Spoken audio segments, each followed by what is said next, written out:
this is Mami Sarah. Welcome to my mini vlog. So for today's video, this is our morning ganap. Samahan ninyo ako sa panibagong eksena ng buhay na ito. Let's go!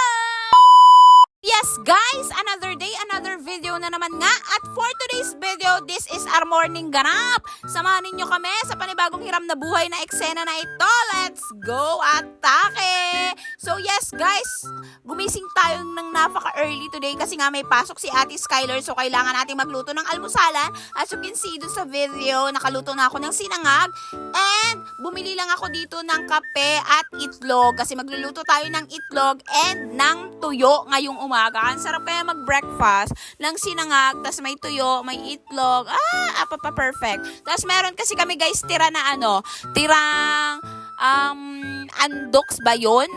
Basta yung ulam namin kagabi na ininit ko ngayon para pandagdag pang ulam ngayong umaga. So ang eksena guys, nakikita nyo, nagluluto na tayo ng itlog. Panibagong setup ito ng kusina namin kasi nga nung bagyo nagiba yung namin talaga, dirty kitchen. Ayan. So ito na nga, nakaluto na. And after nun si JK, wala naman siyang pasok pero sumubay siya kay Ate Skyler niyang maligo. And ang atake guys, ang dami nating hugasan. And syempre si Ate Skyler gusto niya ng baon, so nag-prepare tayo ng kanin at meron tayong grapes na pabaon. And of course, may juice. Ayan. And may tubig din siya at the same time. So naipita na natin siya, nakabihis na siya, kaya papasok na yan si Ate Skyler sa school. Si JK naman, pagkatapos niya maligo, kumain na siya, kakain na daw siya kasi hungry na siya. And si Daddy, nakakain na rin siya.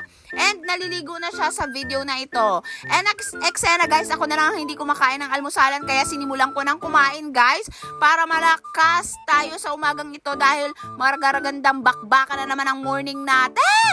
And of course si Daddy aalis na din yan kasi nga may pasok yan sa kanyang trabaho. May pasok siya sa work. So ang eksena guys, binisit natin si Max. Sabi ko, umaga na Maxi ko baby, labas na. Tuwang-tuwa yan talaga naman. Pag nakikita ang mami. Ngayon naglabas na siya kasi iihi yan siya. So ngayon naman sabi ko, ang dami-dami kong kalat. A is for the kalat. A is for the kalat. At ang mga sinampay na hindi na natutuyo. Oh my God! Wala na lang ng ulan! Oh my goodness! So yeah. So after nating magrant doon, nagpasok na tayo dito sa loob ng bahay kasi nga sabi ko ang dami kong ligpitin. Pero guys, hindi ko pinakita sa inyo kung paano ko niligpit yon. Ayan na yung pagkatapos nating maglinis ng maglinis. Ayan. So sabi ko guys, magluluto na ako ng pang-ulam sa pananghalian. So meron tayo dito chicken at pork. So, adobong manok at baboy pinagsama ko na talaga, guys. So, eto na nga, sinimulan na natin yan lutuin dyan kasi sabi ko magluluto ako ng maaga kasi may ganap ako ng hapon. So, kailangan maaga pa lang, nakaluto na tayo. And then, si Mami may sakit siya kaya sinakop na natin sila ng pang-ulam. And of course, alam nyo na sa adobo, masarap ang kalamansi. Yan talaga ang ginagamit ko pag nag-aadobo ako. Nakikita nyo? And of course, the oyster, hindi yan mawawala. Masarap yan. And of course, the sugar.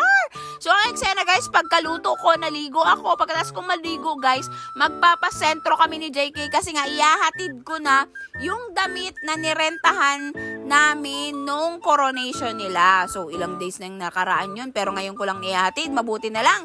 Hindi nasunog yung bahay namin. Di maibabalik natin yung narentahan talaga. So, ngayon nasa tricycle kami. Pagkarating namin sa tricycle, and of course, bukas na yung niya. Kasi nga, tara tanghaliin na yan. Ayan na. Ang bandang alas 9 na ito, pa alas G. So, ang eksena guys, naglakad na kami. Sabi ni JK, Mami, gusto ko ng siomay. Ha, siomay? Talaga saan tayo maghaharap ng siomay? So, sabi ko, naglakad-lakad tayo anak para makapag-exercise na din tayo kasi alam mo na, parehas na tayong malusog.